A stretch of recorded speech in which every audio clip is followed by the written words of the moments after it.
મારી પાસે પાવર લૂમ 750 છે. પાવર લૂમ્સમાં જે મને પ્રોબ્લેમ ક્રિએટ થતો હતો એ મેન બોબિનવાળાનો, કાંડીવાળાનો. હું 2014થી વિવિંગના બિઝનેસમાં, આપણા 80 મશીન 100 મશીન બંધ, તો એમાં પ્રોડક્શન લોસ બી થોડું મને દેખાતું હતું. તો એટલા કોસ્ટલી મશીન લેવા આવી કરતાં આવડો આ મશીન મને બેટર લાગ્યું. પહેલાં કરતાં પાવર લૂમ્સ કરતાં પ્રોડક્શન મેન સારું છે, ઓકે, વધારે આવે. મારું નામ ભાવેશ માંગુકિયા છે. નીલટેક્સ ઇન્ડસ્ટ્રીઝ કરીને મારું યુનિટ ચાલે છે નામથી. સમજો ને, પાવર લૂમ ચલાવું છું 2014થી. મારી પાસે પાવર લૂમ 750 છે. રિસેન્ટલી પેરામાઉન્ટના રેપિયર બુલેટ લીધેલા છે અને હમણાં ચલાવું છું રનિંગ માટે. પાવર લૂમ્સ કરતાં મને બેટર લાગે છે, કેમ કે પાવર લૂમ્સમાં જે મને પ્રોબ્લેમ ક્રિએટ થતો હતો એ મેન બોબિનવાળાનો, કાંડીવાળાનો. તો એ કાંડીવાળાનો પ્રોબ્લેમ આમાં સોલ્વ થઈ જાય છે.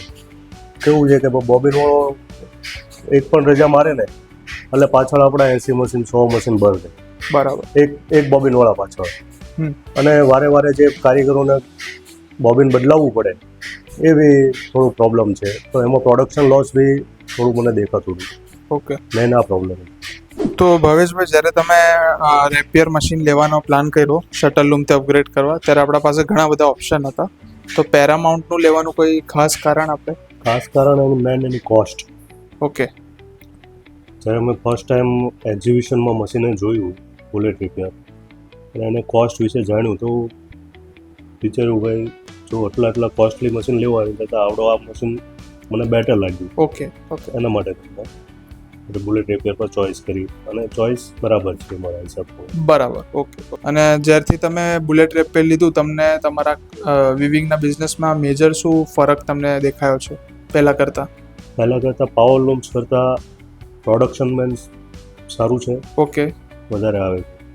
કેમ કે જે બોબિન મશીન પાવર લૂમમાં બદલવાનું આવે છે, બોબિન એને ચેન્જ કરવામાં અને મશીન સ્ટોપેજ આવે છે, એ આમાં નથી પ્રોબ્લેમ આવતો. એટલે પ્રોડક્શન સારું આવે છે અને વિવિંગ બી સારું છે. ઓકે. અને બુલેટ રેપિયરનો તમને કયો એવો ફીચર લાગ્યો છે જે તમને બહુ બેનિફિશિયલ લાગ્યો છે કે ભાઈ આ એક સારો ફીચર છે વિવિંગના ધંધામાં?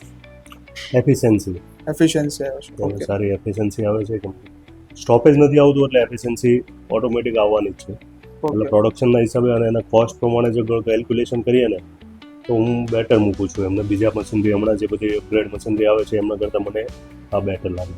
ઓકે. અને પ્રોડક્શન અને આરઓઆઈ ને સ્પેસિફિકલી આપણે ગણીએ તો શટલ લૂમ કરતાં તમને કેવું આવે છે રિટર્ન ઓન ઇન્વેસ્ટમેન્ટ અને પ્રોડક્શન બુલેટ રેપિયર પર? બુલેટ રિપેરમાં શટલ લૂમ્સ કરતાં મને લાભ મળ્યો છે.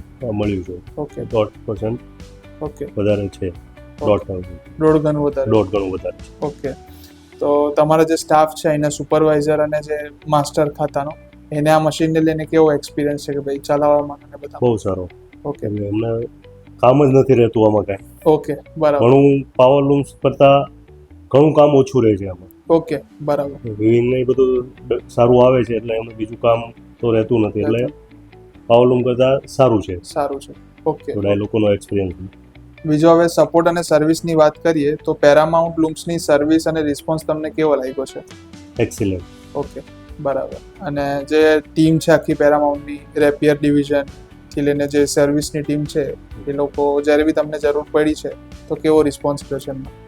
સારો રિસ્પોન્સ છે, સારી ટીમ છે ઓકે, તમારી પેરામાઉન્ટની. કેમ કે એની ટાઈમ કોઈ પણ ટાઈમે મેં આપણે કોલ કર્યો હોય, કોઈ પણ પ્રોબ્લેમ ફેસ થયો હોય તો એનું તરત સોલ્યુશન લાવે છે.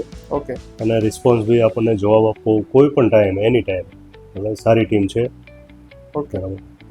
એન્ડમાં એક ક્વેશ્ચન કરીશ ભાવેશભાઈ, કે જે લોકો અત્યારે શટલ લૂમ ચલાવે છે અને તમારા જેવો પ્રોબ્લેમ આગળ ફેસ જેવો તમે કર્યો હતો એવો અત્યારે ફેસ કરી રહ્યા છે, કાં પછી જે લોકો રેપિયર લેવાનું પ્લાન કરે છે, એ લોકોને તમે બુલેટ રેપિયર સજેસ્ટ કરશો? 100%. ઓકે, કે જે લોકો પ્લાનિંગ કરતા હોય, નવું પ્લાનિંગ કરતા હોય તો બુલેટ રેપિયર ઓકે, એક સારો વિકલ્પ છે ઓકે, અને એમાં કરાય, એમાં આગળ વધાય. 100%. ઓકે. થેન્ક યુ ભાવેશભાઈ તમારા સાથે જોડાવા માટે. Thank you. एक उड़ान भविष्य की ओर।